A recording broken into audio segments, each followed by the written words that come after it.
Good morning students, मैं मुलायम सिंह यादव आज आपके लिए लेके आया हूँ आज की क्लास के अंदर 2019 ICAR का जो पेपर है उसका सॉल्यूशन। और मैं उम्मीद करता हूँ कि आप सभी मेरे जो प्रिय स्टूडेंट हैं आज सकुशल होंगे। देखो, ये पहला मौका होगा जब किसी इंस्टीट्यूट के द्वारा ICAR का पेपर सॉल्यूशन श्रृंखला चालू की गई है। और अपना जो ऐप है अराइज स्टडीज है, अपना अराइज स्टडीज यूट्यूब चैनल है, उसके माध्यम से आप अपने वीडियो को ज़्यादा से ज़्यादा शेयर कीजिए, सब्सक्राइब कीजिए, ताकि इंडिया के प्रत्येक कोने तक जो भी एग्रीकल्चर का विद्यार्थी है जो ICAR की तैयारी करना चाहता है उस विद्यार्थी तक अपना मटेरियल आसानी से पहुंच सके और उन बच्चों की ICAR के अंदर एक बहुत अच्छी रैंक आ सके। तो मैं आप सबसे उम्मीद करता हूं कि अपने बेल आइकन को दबाकर अपने चैनल को सब्सक्राइब कीजिए, ताकि अपने इंस्टीट्यूट की जितनी भी फैसिलिटीज है उनका सही तरीके से यूटिलाइजेशन कर सके। देखिएगा, मैं आपको पहले बताना चाहूंगा ICAR का जो पैटर्न है उस पैटर्न के बारे में बताना चाहूंगा। दोस्तों, मोस्टली आपने देखा होगा 2 से 3 साल पहले क्या होता था कि जो ICAR था, इस ICAR का पैटर्न अलग था। इसके अंदर देखो, एक सब्जेक्ट हुआ करता था आपका फिजिक्स और एक हुआ करता था आपका केमिस्ट्री। ये फिजिक्स और केमिस्ट्री दोनों क्या थे, कंपल्सरी थे। और तीसरे सब्जेक्ट के अंदर या तो आपको बायो लेना था या बायो के अलावा आप एग्रीकल्चर ले सकते थे या यहाँ पर आप मैथ्स ले सकते थे। और इसके अंदर क्या थे, 60 क्वेश्चन आते थे आपके। लेकिन अभी 2-3 सालों में इसका जो पैटर्न है वो पैटर्न बदला गया। और देखो, पहले के पैटर्न के अकॉर्डिंग यहाँ पर 180 क्वेश्चन आते थे, लेकिन वर्तमान के अंदर आप कोई जरूरी नहीं, फिजिक्स आप यहाँ पर एजी रख सकते हो, यहाँ पर बायो रख सकते हो और उसके अलावा यहाँ पर केमिस्ट्री रख सकते हो। और यहाँ पर एक एक सब्जेक्ट से 50-50 क्वेश्चन आते हैं। इस प्रकार से आपके 150 क्वेश्चनों का क्या रहता है, कलेक्शन रहता है।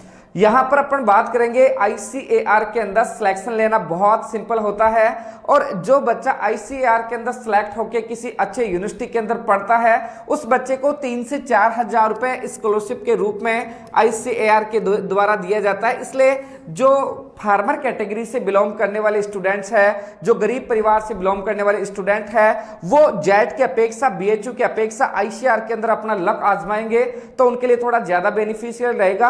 और इंडियन जो काउंसिल ऑफ एग्रीकल्चर रिसर्च है अपना ICAR, इसका जो मुख्यालय नई दिल्ली है, यदि इस ICAR के तहत कोई बच्चा सेलेक्ट होता है तो उसको इंडिया की बेस्ट यूनिवर्सिटीज मिलती है जिसमें उसका कॉन्फिडेंस लेवल बहुत गजब का होता है। इसलिए आपका जो प्रयास है वो प्रयास ऐसा हो कि मेरा ICAR के अंदर एक बहुत अच्छी कॉलेज के अंदर मेरा सिलेक्शन हो, ताकि मैं आने वाले समय में मैं अपने आप को एक बहुत नॉलेजिस्ट पर्सन बना सकूं।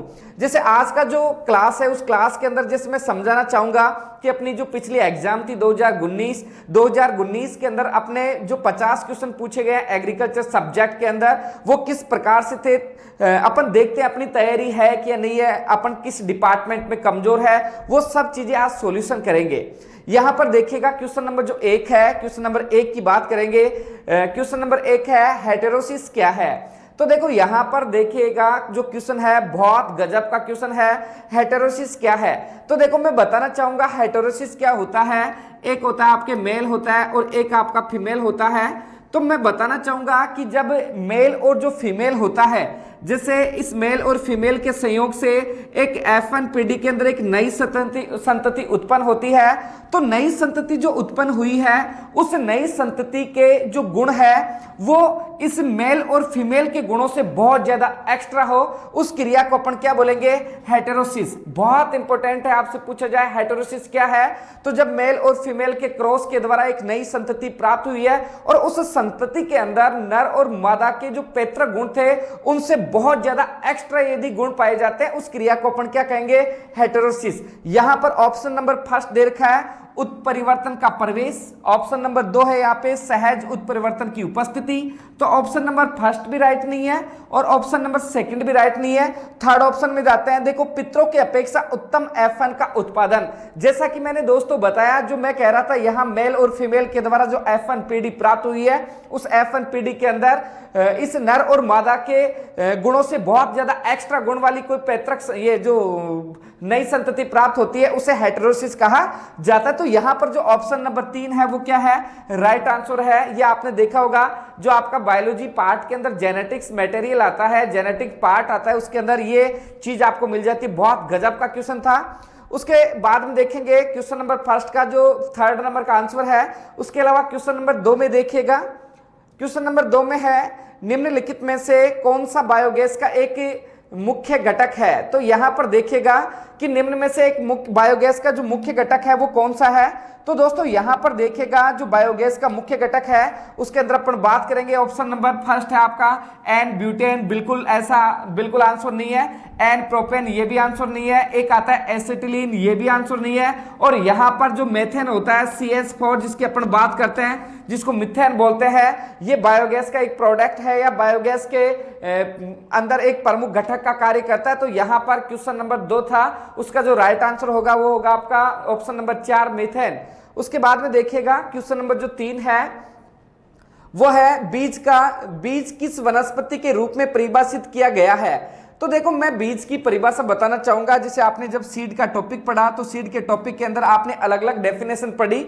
जैसे एक डेफिनेशन पढ़ी आपने, पुष्प के परिपक्व बीजांड को बीज कहा जा सकता है, या पुष्प के परिपक्व बीजांड को बीज कहा जाता है जो अपने समान एक नई संतति को जन्म देता है। उसके बाद में आपने सेकंड पढ़ा कि पादप का वे भाग जो अपने समान एक नए पौधे को जनरेट करने की क्षमता रखता है, चाहे वो जड़ हो, चाहे तना हो, चाहे पत्ती हो, उस पादप भाग को बीज कहा जाता है। तो यहां पर पहली जो डेफिनेशन है, पुष्प के परिपक्व बीजांड को क्या कहा जाता है, बीज कहा जाता है। तो देखो यहां पर परिपक्व अंडाशय नंबर 2 पे है, परिपक्व बीजांड नंबर 3 पे है, परिपक्व एंडोस्पर्म, और नंबर 4 है परिपक्व भ्रूण। तो मैं जो बता रहा था पुष्प के परिपक्व बीजांड को क्या कहेंगे अपन, बीज कहेंगे। ऑप्शन नंबर 2 है वो बिल्कुल राइट आंसर है। और आपने देखा होगा कि जो भी आपने एग्रीकल्चर जो मैंने मटेरियल आपको दिया है उन्हीं में से क्वेश्चन हूबहू ऐसे कैसे उठकर आपके एग्जाम के अंदर पूछे जाते हैं। यहां पर देखिएगा क्वेश्चन नंबर जो 4 है वो है निम्नलिखित में से भैंस की कौन सी नस्ल उच्च उत्पादक है। तो यहां पर बात करेंगे भैंस की जो नस्ल है जो बढ़िया प्रोडक्शन देती है और अपनी बढ़िया उत्पादकता के कारण जानी जाती है। तो यहां पर देखिएगा आपकी जो मुर्रा है एक भैंस की नस्ल है, लाल सिंधी एक गाय की नस्ल है, उसके अलावा थारपारकर एक गाय की नस्ल है, जर्सी क्या है आपकी गाय की नस्ल है। तो यहां पर भैंस की नस्लों के अंदर एक ही ब्रीड आपको दे रखा है और वह है मुर्रा। मुर्रा के बारे में मैं बताना चाहूंगा विश्व की सबसे सुंदर और सर्वाधिक दूध देने वाली नस्ल है, जिसका ओरिजिन पैलेस जो है आपके दिल्ली और दिल्ली से जुड़े हुए आसपास पंजाब, आपका कुछ इलाका उत्तर प्रदेश का, ये इसके ओरिजिन पैलेस में है।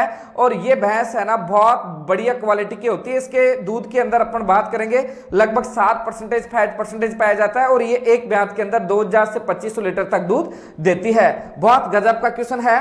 उसके बाद में नेक्स्ट बात करेंगे क्वेश्चन नंबर 5 है, किस वैज्ञानिक ने स्ट्रेप्टोमाइसिन की खोज की। तो देखो यहां पर मैं बताना चाहूंगा एक होता है प्रथम जो प्रतिजैविकी है उसका नाम है पेनिसिलिन। जो पेनिसिलिन है, पेनिसिलिन की जो खोज थी अलेक्जेंडर फ्लेमिंग के द्वारा की गई। यहां पर अपने को पूछा गया स्ट्रेप्टोसाइक्लिन की खोज किसके द्वारा की गई। तो आपको बताना चाहूंगा सेलमैन और वाकमैन जो साइंटिस्ट थे उसके द्वारा स्ट्रेप्टोसाइक्लिन की खोज की गई। तो इसका जो 5th नंबर का क्वेश्चन है उसका राइट आंसर जो होगा वो क्या होगा, सेलमैन और वाकमैन। आपसे क्वेश्चन पूछा जाए स्ट्रेप्टोसाइक्लिन जो मेडिसिन है इसकी खोज किस साइंटिस्ट के द्वारा की गई, तो सेलमैन और वाकमैन के द्वारा इसकी खोज की गई है। उसके बाद में देखिएगा क्वेश्चन नंबर 6, निम्नलिखित में से किस फसल की खेती के लिए सर्वाधिक पानी की आवश्यकता होती है। यहां पर क्वेश्चन नंबर 6 है, ये सीधे से शब्दों में कहना चाहता है अपने को कि किस फसल की वाटर रिक्वायरमेंट सर्वाधिक होती है। तो अपन बात करते हैं, जैसे यहां पर ऑप्शन नंबर फर्स्ट है, जैसे आपके चावल है, चावल की वाटर रिक्वायरमेंट जो थी आपके 900 से 1500 mm थी। उसके बाद में अपन बात करेंगे अरहर और बाजरा यहाँ पर टक्कर में नहीं है। टक्कर किस किस के मध्य है, गन्ना और चावल के मध्य। तो यहाँ पर जो आपका शुगर केन है, शुगर केन की जो वाटर रिक्वायरमेंट है वो कितनी है आपके, वो है 1500 से 2500 mm। तो दोस्तों पर डे के हिसाब से पूछा जाए एक दिन में सर्वाधिक जल का उपयोग करने की क्षमता जो है वो मोस्टली किस फसल में होती है, तो वो किस में होती है, आपके चावल की फसल में। लेकिन ओवरऑल अपन बात करते हैं सर्वाधिक वाटर रिक्वायरमेंट किस फसल की होती है, तो वो फसल कौन सी, आपकी गन्ना, और उसकी वाटर रिक्वायरमेंट है आपके 1500 से 2500 mm। उसके बाद में देखिएगा टमाटर का कुल कौन सा है। बहुत गजब का क्वेश्चन है, काफी सिंपल है, सभी स्टूडेंट मेरे हिसाब से इसको बता देंगे और कमेंट बॉक्स में जाके कमेंट कीजिएगा। जैसे ही क्वेश्चन आता है, क्वेश्चन आने के बाद में आप कमेंट बॉक्स के अंदर जाके इसमें ये देखो कि कौन सा क्वेश्चन है ना, इसका क्या आंसर होगा। यहां पर देखिएगा जो टमाटर है, टमाटर की जो लाइकोपर्सिकन एस्कुलेंटम है या इसकी फैमिली की बात करेंगे तो एक है लेगुमिनोसी, बिल्कुल जी नहीं, यहाँ पर बिल्कुल गलत है। क्रूसिफेरी गलत है। सोलेनेसी, तो यहाँ पर देखिएगा राइट आंसर जो होगा वो क्या होगा आपका सोलेनेसी। आपने देखा होगा टमाटर है आपका, मिर्च है, बैंगन है, आलू है, इनकी जो फैमिली है वो कौन सी आपके सोलेनेसी है। उसके बाद में देखिएगा क्वेश्चन नंबर जो 8 है वो है बहुत गजब का क्वेश्चन है। 5% नाइट्रोजन और 60% पाचन क्षमता वाले पशु आहार में कितना डीसीपी होता है। यहां पर देखिएगा सबसे पहले आपको समझना है इस क्वेश्चन को, बहुत सिंपल सा क्वेश्चन है, कोई ज्यादा जटिल नहीं है। यहां पर देखिएगा 5% नाइट्रोजन और 60% पाचन क्षमता वाले पशु आहार में कितना डीसीपी होता है। सबसे पहले आपको क्या देखना है, वो देखना है डीसीपी, डाइजेटिव जो क्रूड प्रोटीन होती है, कुल पाच्य प्रोटीन जिसको कह सकते हैं, जिसे यहां पर देखिएगा डी फॉर क्या होगा डाइजेटिव होगा, और सी का अर्थ क्या होगा क्रूड, और पी का अर्थ क्या होता है प्रोटीन। तो यहां पर कुल पाच्य प्रोटीन की जो मात्रा है वो पूछी गई। तो मैं आपको दोस्तों बताना चाहूंगा कि जब पशु आहार में 5% आपके क्या हो नाइट्रोजन हो और 60% पाचन क्षमता हो, तो उस आहार के अंदर जो डीसीपी रेट होगा वो कितना होगा 18.75। तो क्वेश्चन नंबर 8 का जो राइट आंसर होगा वो होगा आपके सी 18.75। बहुत इंपॉर्टेंट क्वेश्चन है। उसके बाद में देखिएगा नेक्स्ट क्वेश्चन की बात करते हैं। नेक्स्ट क्वेश्चन है भारत में नाइट्रोजन के स्रोत के रूप में प्रयुक्त उर्वरक है। तो यहां पर अपन बात करेंगे कि भारत के अंदर सर्वाधिक नाइट्रोजन के रूप में किस फर्टिलाइजर का उपयोग किया जाता है। तो भारत के अंदर देखिएगा ऑप्शन नंबर फर्स्ट है potassium nitrate, option number second है यूरिया, ऑप्शन नंबर 3 है जिप्सम, और एक आता है ऑप्शन नंबर 4 है एसएसपी सिंगल सुपर फास्फेट। तो आपने देखा होगा यूरिया के अंदर जो नाइट्रोजन परसेंटेज है वो कितना होता है आपके 46%। ये भी काफी एग्जाम के अंदर पूछा जाता है। तो यहां पर दोस्तों अपन बात करेंगे, आपने भी देखा होगा कि जो अपने प्राइमरी जो आपने देखा होगा जो किसान होता है प्राइमरिक रूप से खेत के अंदर यदि नाइट्रोजनदारी उर्वरक का यूज करना है तो सबसे ज्यादा किसका यूज करता है यूरिया का यूज करता है। इसलिए जो 90 नंबर का जो क्वेश्चन है उसका जो राइट आंसर होगा वो होगा ऑप्शन नंबर बी, और उसका आंसर है यूरिया। उसके बाद में देखिएगा क्वेश्चन नंबर जो 10 है सेरिकल्चर उत्पादन प्रणाली में क्या होता है। तो यहां पर देखिएगा अपन बात करेंगे जो सेरिकल्चर है, सेरिकल्चर किससे संबंधित है। आपने देखा होगा मधुमक्खी जो पालन है वो क्या है आपके एपीकल्चर। आपसे पूछा जाए मधुमक्खी जो पालन है वो क्या है एपीकल्चर। उसके बाद में रेशम कीट पालन है, ये क्या है आपके सेरिकल्चर। नंबर 3 है कंपोस्ट हेतु केंचुए पालन, उसे अपन बोलेंगे वर्मी कल्चर। बहुत इंपॉर्टेंट है, काफी नॉलेजिस्ट क्वेश्चन है ये। और एक आता है जिसे मछली क्वेश्चन आता है, तो फिशरी जो आता है जिसे नीली क्रांति इससे संबंधित है। तो यहां पर देखिएगा कि अपना जो रेशम उत्पादन है उस रेशम उत्पादन को अपन सेरिकल्चर की श्रेणी में डालते हैं। तो यहां पर सेरिकल्चर उत्पादन प्रणाली में क्या होता है, इसके अंदर रेशम और रेशम के कीड़े और उसके उत्पादन का क्या किया जाता है अध्ययन किया जाता है, उस शाखा को सेरिकल्चर कहा जाता है। नेक्स्ट देखिएगा बैंगन का लिटिल लीफ जो रोग है वो किसके कारण होता है। तो आपको मैं बताना चाहूंगा कि बैंगन जो है बैंगन के पौधे में लिटिल लीफ होता है जिसको अपन छोटी पत्ती रोग भी कह सकते हैं। ये एक प्रकार के माइक्रोप्लाज्मा के द्वारा होता है। तो देखिएगा पहला है वायरस के द्वारा, माइक्रोप्लाज्मा के द्वारा, निमेटोड्स के द्वारा और बैक्टीरिया के द्वारा। तो मैं बताना चाहूंगा कि जो नींबू ये बैंगन का जो लिटिल लीफ है वो किसके द्वारा होता है, एक प्रकार के माइक्रोप्लाज्मा पीपीएलओ के द्वारा ये डिजीज होता है। उसके बाद में क्वेश्चन नंबर देखिए 12, प्रोटीन संश्लेषण कहाँ होता है। बहुत गजब का क्वेश्चन है और मैं जहां तक समझ रहा हूं सभी स्टूडेंट्स को ये आता होगा।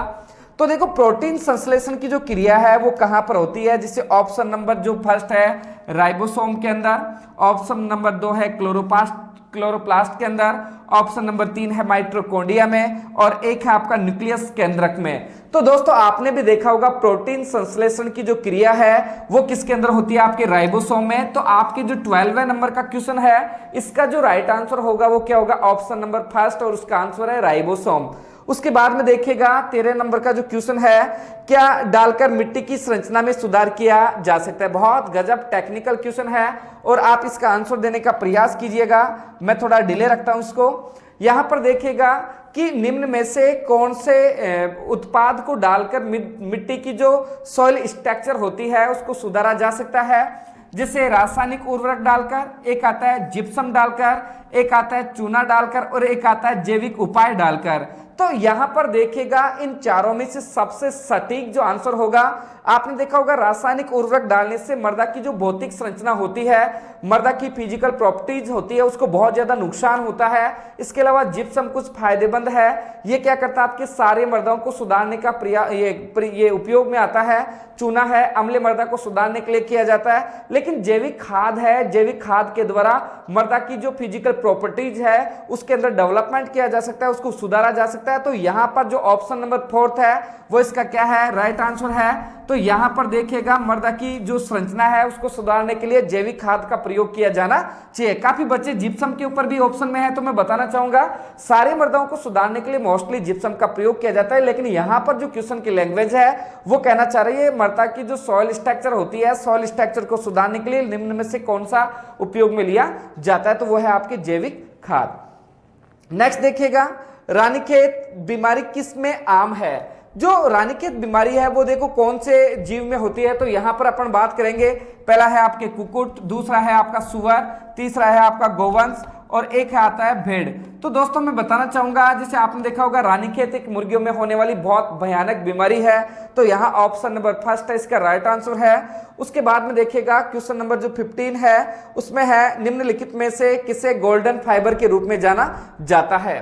तो देखो सुनहरा जो रेशा है, सुनहरे रेशे के नाम से किस प्लांट को अपन जानेंगे, तो यहां पर देखिएगा ऑप्शन नंबर फर्स्ट है आपका सनई है, ऑप्शन नंबर सेकंड है कपास है, ऑप्शन नंबर 3 है जूट है और ऑप्शन नंबर 4 है वो है आपका अलसी।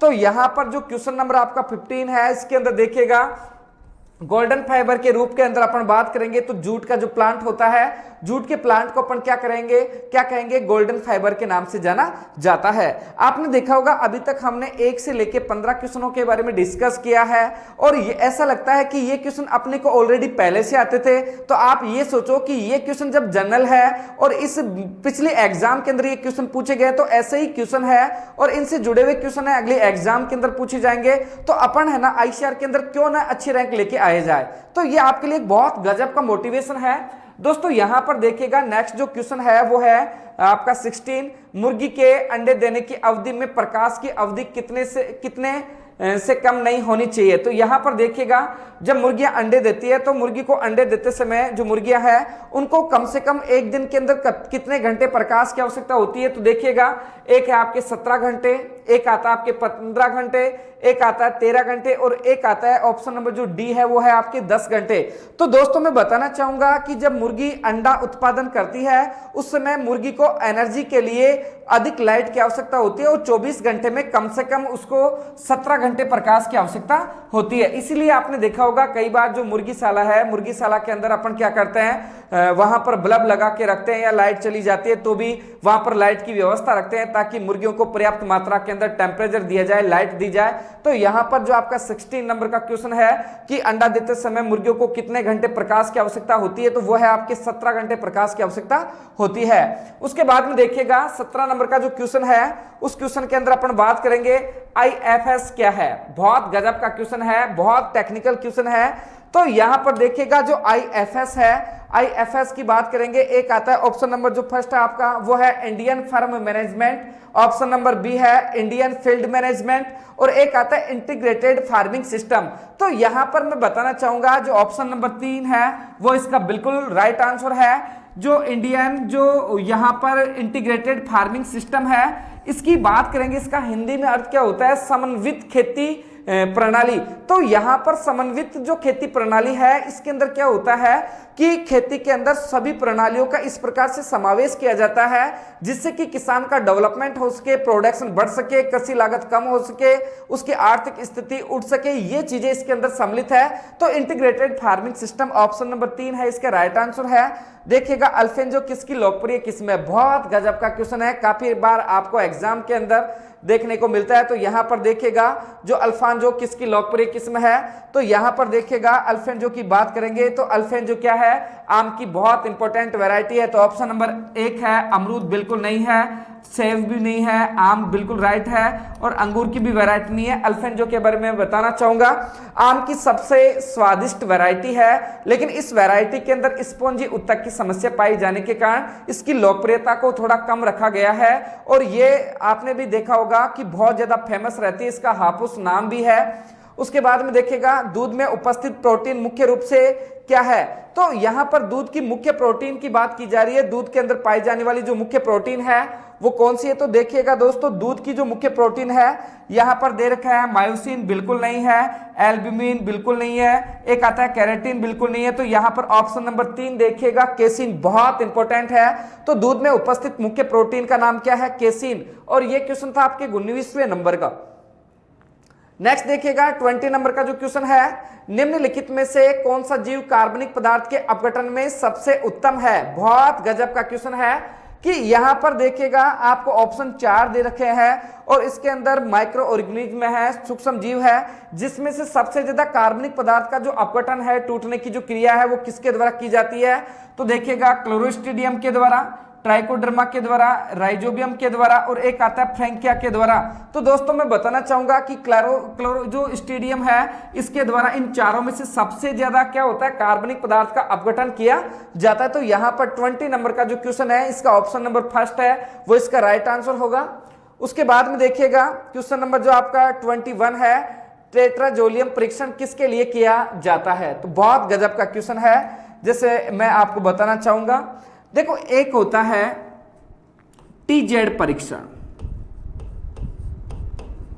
टीजेड परीक्षण की अपन बात करेंगे। टीजेड परीक्षण क्या होता है, टेट्राजोलियम जिसको कह सकते हैं अपन।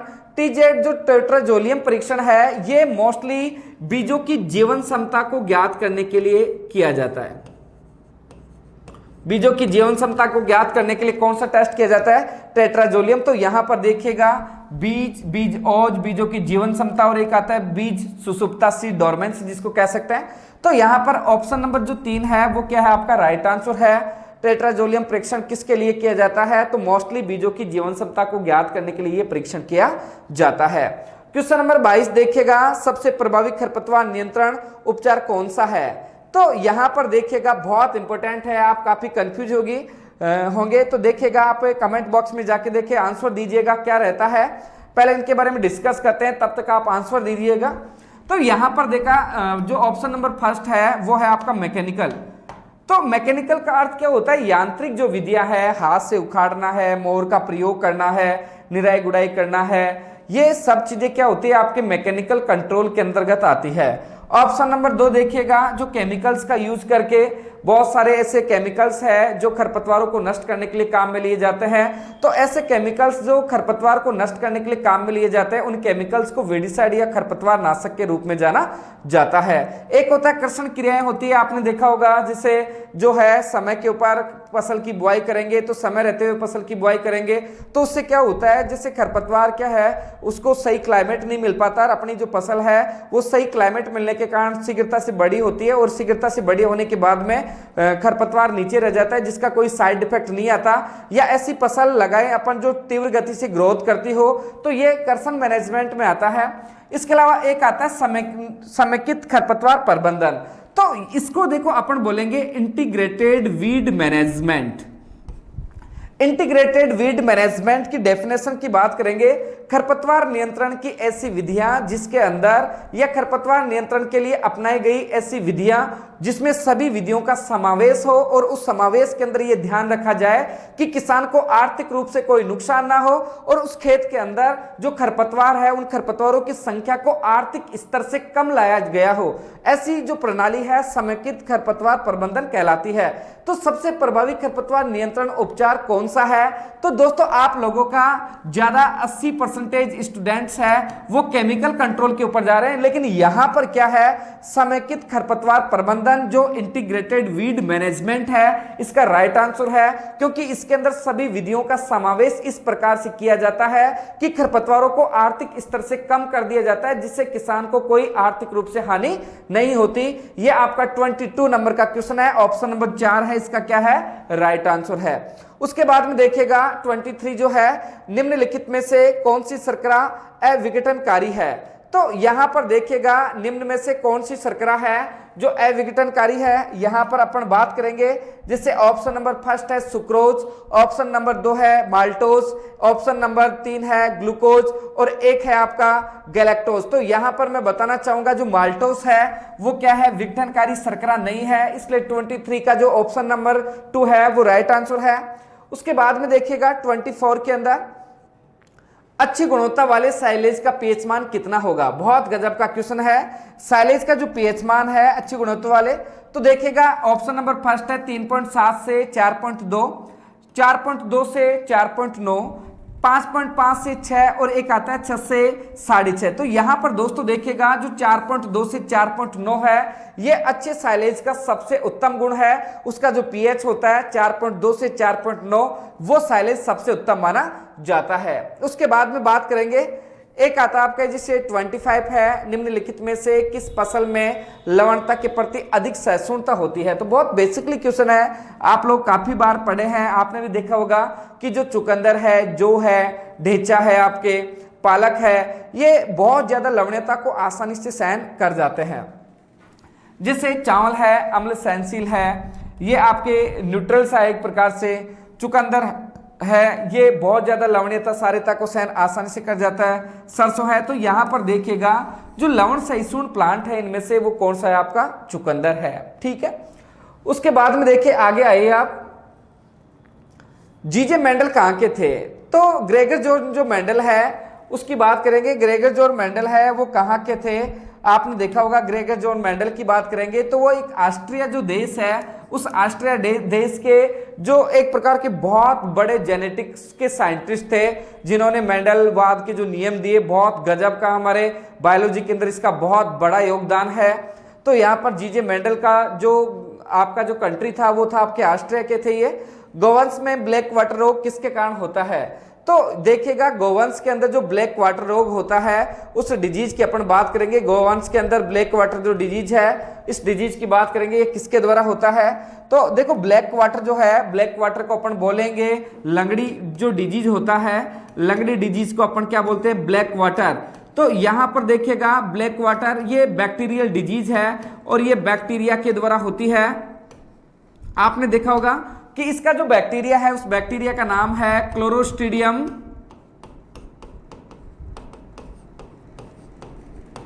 ठीक है, क्लोरोस्ट्रीडियम जो बेल्सियाई है उसके द्वारा ये डिजीज होता है, बहुत इंपॉर्टेंट है। तो यहां विषाणु के द्वारा, कवक के द्वारा, जीवाणु के द्वारा, एक होता है परजीवी के द्वारा। तो इसका जो राइट आंसर होगा वो क्या होगा, ये जो डिजीज है मोस्टली बैक्टीरिया के द्वारा होता है, क्लोरोस्ट्रीडियम सोबियाई के द्वारा, ये क्लोरोस्ट्रीडियम सोबियाई के द्वारा ये डिजीज होती है। उसके बाद में देखिएगा 28 नंबर का क्वेश्चन है, भारत में हरित क्रांति का जनक किसे माना जाता है। बहुत सिंपल सा क्वेश्चन है। तो दोस्तों भारत के अंदर जिसे अपन बात करते हैं ग्रीन रेवोल्यूशन जो होती है, हरित क्रांति का जो जनक है डॉक्टर एनी बोरलॉग, वो अपने वर्ल्ड लेवल पे है, लेकिन इंडियन जो एग्रीकल्चर है, इंडियन ग्रीन रेवोल्यूशन का जो फादर है doctor MS Swaminathan, option number 2 है इसका राइट आंसर है। उसके बाद में देखिएगा क्वेश्चन नंबर आपका जो 29 है उसके अंदर अपन बात करेंगे सूक्ष्म प्रवर्धन में रोग मुक्त पौधे किस माध्यम से प्राप्त किए जाते हैं। तो यहाँ पर बहुत गजब का क्वेश्चन है कि सूक्ष्म प्रवर्धन के अंदर या सूक्ष्म प्रवर्धन की किस प्रणाली के अंदर किस टिश्यू के उत्तक जो है या उसके द्वारा जो पौधे तैयार किए जाते हैं वो रोग मुक्त होते हैं। तो इसके अंदर एक होता है विभेदक संवर्धन होता है, एक परागोष संवर्धन होता है, एक होता है भ्रूण संवर्धन होता है और एक होता है कोशिका जो संवर्धन होता है। तो इसमें मेरिस्टेम जो होता है इसमें विभेदक उत्तक होता है, इसमें विभाजन की क्रिया बहुत तीव्र गति से होता है, इसलिए इस विभेदक संवर्धन के द्वारा आप नया प्लांट तैयार करते हो तो उसके अंदर जो एक प्रकार के डिजीज फ्री प्लांट तैयार होते हैं। तो ऑप्शन नंबर 1 है इसका क्या होगा, राइट आंसर होगा। उसके बाद में देखिएगा 30 के अंदर निम्नलिखित में से कौन सा विशिष्ट लक्षण पशु कोशिका में अनुपस्थित रहता है। तो यहां पर देखिएगा निम्न में से कौन सा विशिष्ट लक्षण पशु कोशिका में उपस्थित रहता है। तो आपने देखा होगा एक होता है एनिमल सेल और एक होता है प्लांट सेल।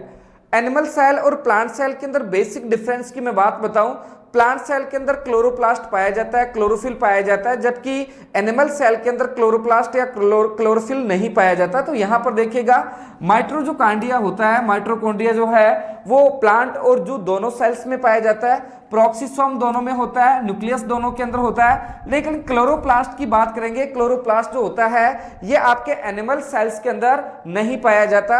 उसके बाद में अपन बात करेंगे, इसका ऑप्शन नंबर जो 4 है वो बिल्कुल राइट आंसर है।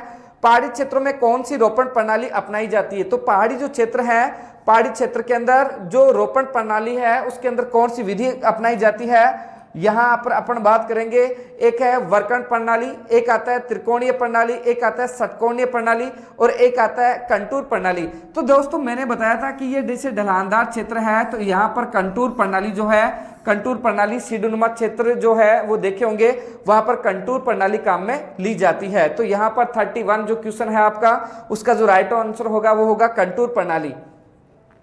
उसके बाद में देखिएगा भारत में सिंचाई का प्रमुख जो साधन है वो क्या है? तो यहां पर देखिएगा दोस्तों 32 के अंदर भारत के अंदर सिंचाई का जो प्रमुख साधन है, जिससे पुराने डेटा मैंने एक बार बताए होंगे, भारत के अंदर 40% जो इरिगेशन है वो किसके द्वारा की जाती है? कैनाल्स के द्वारा।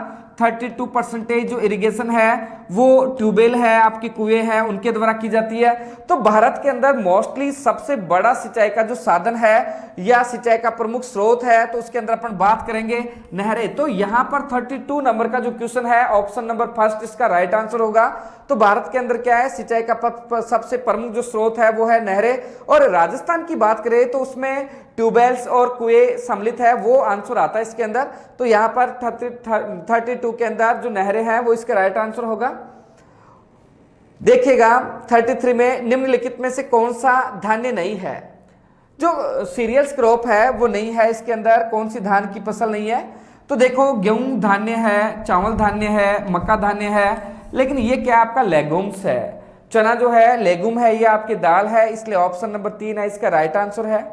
नेक्स्ट देखिएगा 34 के अंदर ICAR NDRI कहाँ स्थित है? तो कुल मिला के NDRI का जो मुख्यालय है वो कहाँ पर स्थित है? तो NDRI का मुख्यालय आपको खूब चर्चा में रहा है। इसकी फुल फॉर्म की बात करते हैं पहले। नेशनल डेयरी रिसर्च इंस्टीट्यूट जो है ये कहाँ पर स्थित है? तो नेशनल डेयरी रिसर्च इंस्टीट्यूट है ये आपके करनाल हरियाणा के अंदर स्थित है। तो ऑप्शन नंबर जो डी है ये बी है, इसका राइट आंसर है। बहुत इंपॉर्टेंट क्वेश्चन है, काफी बार आपके एग्जाम के अंदर ये क्वेश्चन पूछा जाता है।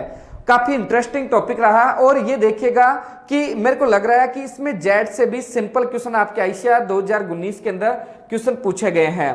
देखिएगा 35 है, बेल से एकत्रित किए गए वीर्य को कितने समय तक संरक्षित रखा जा सकता है? कि आपने देखा होगा रेक्टो वेजाइनल जो ये है या आर्टिफिशियल वेजाइना है, आर्टिफिशियल वेजाइना के द्वारा आपने देखा होगा कि जैसे नर पशु का वीर्य स्टोरेज करके उसका तनुकरण करके उसको सीमन के अंदर काम में लिया जा सकता है। तो वो कितने दिनों तक संरक्षित रखा जा सकता है? पहला ऑप्शन है 1 सप्ताह, नंबर 2 है आपके 1 महीना, नंबर 3 है 1 वर्ष और नंबर 4 है 1 वर्ष से अधिक। तो मैं दोस्तों बताना चाहूंगा कि आप है ना 1 वर्ष तक इसको क्या कर सकते हो, इसकी सिमन को स्टोरेज रख सकते हो और उस सिमन के अंदर पाए जाने वाला जो वीर्य है वो 1 वर्ष तक क्या रहता है, हूबहू ऐसा कैसे रहता है, खराब नहीं होता। तो यहाँ 35 के अंदर जो आंसर होगा वो क्या होगा आपके थर्ड। उसके बाद में देखिएगा भारत में केले का सामान्य रोग कौन सा है? बहुत गजब का क्वेश्चन है कि भारत के अंदर जो केला है, केले फ्रूट प्लांट का मुख्य जो डिजीज है वो कौन सा है? तो देखिएगा सिगाटोका डिजीज है, आपके केले की डिजीज है। एक आता है फ्यूजेरियम उक्टा है, उसके बाद एक आता है बंची टोप है और एक आता है पनामा विल्ट। तो मैंने दोस्तों आपको जब आपके केले की प्लांट मैंने बताई तो उसके अंदर मैंने कहा था कि सबसे हानिकारक जो डिजीज है वो क्या है, पनामा विल्ट। उक्टा की बात करेंगे, उक्टा का जो नाम है उसे विल्ट के नाम से भी जाना जाता है। तो यहां पर जो 36 है इसका राइट आंसर क्या होगा, पनामा विल्ट। नेक्स्ट देखिएगा क्वेश्चन नंबर जो 37 है, निम्नलिखित फलों में किसमें अधिकतम विटामिन ए होता है? तो सर्वाधिक विटामिन जो ए है वो सर्वाधिक विटामिन ए किसके अंदर पाया जाता है? तो सर्वाधिक विटामिन ए की बात करेंगे, यहां देखिएगा ऑप्शन नंबर 4 है केले में, ऑप्शन नंबर 2 है आपके संतरा में, उसके बाद में अपन बात करेंगे ऑप्शन नंबर जो दो है आपके बेल में और ऑप्शन नंबर 1 है आम में। तो मैंने जब आम का प्लांट पढ़ाया तो आम के फ्रूट प्लांट के अंदर 4800 IU पर 100 ग्राम, ठीक है। उसके अंदर क्या होता है, विटामिन ए की मात्रा होती है, जो कि क्या होती है बहुत ज्यादा। तो सर्वाधिक विटामिन ए का जो स्रोत है इनमें से वो कौन सा है, आम विटामिन ए का बहुत बड़ा स्रोत है। उसके बाद में देखिएगा 33, परिवार की आवश्यकता की पूर्ति हेतु घरों में सब्जियां उगाने की क्रिया को क्या कहा जाता है। तो बहुत गजब का सिंपल सा क्वेश्चन है। तो देखो, परिवार की आवश्यकताओं के लिए जो आप घर पे सब्जियां लगाते हैं उसको क्या कहते हैं, एक है साग सब्जी बगीचा, रसोई बगीचा, बाजार बगीचा, एक आता है प्लावी बगीचा। तो रसोई को अपन क्या बोलते हैं, किचन, और अपन जो बगीचा है उसको क्या बोलते हैं, गार्डनिंग। तो किचन गार्डनिंग जो होता है, घर के आसपास खाली पड़ी भूमि के अंदर परिवार की आवश्यकताओं के लिए फल व सब्जी लगाना किचन गार्डनिंग कहलाता है। तो 38 का जो राइट आंसर होगा वो क्या होगा, आपके रसोई या बगीचा, रसोई बगीचा, किचन गार्डनिंग जिसको अपन कह सकते हैं। उसके बाद में देखिएगा 39 के अंदर अपन आते हैं, मध्य भारत की काली मिट्टी किसकी खेती के लिए उपयुक्त है। अब बात करेंगे जो मध्य भारत है, मध्य भारत की जो काली मृदा है वो मोस्टली किस फसल के लिए सबसे बेस्ट होती है। तो देखिएगा आलू, एक आता है ग्राउंडनट है आपका, कॉटन है, एक आता है अदरक है। मैं आपको बताना चाहूंगा, जिसे आपने देखा होगा, इसका जो राइट आंसर है वो क्या है, आपके कपास। कपास की बढ़िया प्रोडक्शन के लिए ब्लैक सोइल चाहिए, और ये ब्लैक सोइल जिसे एमपी है आपका, महाराष्ट्र है, गुजरात के कुछ भाग है, या अपना जो राजस्थान का जो दक्षिणी इलाका है उसके अंदर आपने देखा होगा ब्लैक सोइल पाई जाती है, जहां पर कपास की खेती बहुत लंबे एरिया के अंदर की जाती है। तो यहां पर देखिएगा मध्य भारत की जो काली मिट्टी है वो काली मिट्टी कपास की फसल के लिए बहुत ज्यादा सर्वोत्तम होती है। उसके बाद में देखिएगा क्वेश्चन नंबर जो 40 है वो है ये जो है रोज कॉमर्शियल प्रोपोगेट बाई। तो यहां पर रोज इज कॉमर्शियल प्रोपोगेट, व्यवसायिक प्रवर्धन के लिए जो आपका गुलाब है उसमें कौन सा मेथड काम में लिया जाता है। तो देखिएगा यहां पर अपन बात करेंगे, एक आपका एयर लेयरिंग, हवाई दाब जिसको कह सकते हैं, एक आता है आपका इन ब्रांचिंग होता है, एक आता है टी बडिंग होता है, और एक होता है चीप ग्राफ्टिंग होता है। तो दोस्तों मैंने आपको बताया था कि मोस्टली बडिंग काम में लेंगे। तो यहाँ पर ऑप्शन नंबर जो 3 है वो क्या इसका राइट आंसर है 40 के अंदर। बहुत गजब है, बहुत गजब का क्वेश्चन है कि जो आपका रोज है, गुलाब है, गुलाब के अंदर व्यावसायिक प्रवर्धन की विधि मुख्य रूप से किस काम में ली जाती है, टी बडिंग को उसको काम में लिया जाता है। नेक्स्ट देखिएगा 41 के अंदर, निम्नलिखित फलों में से किसे फलों का राजा कहा जाता है।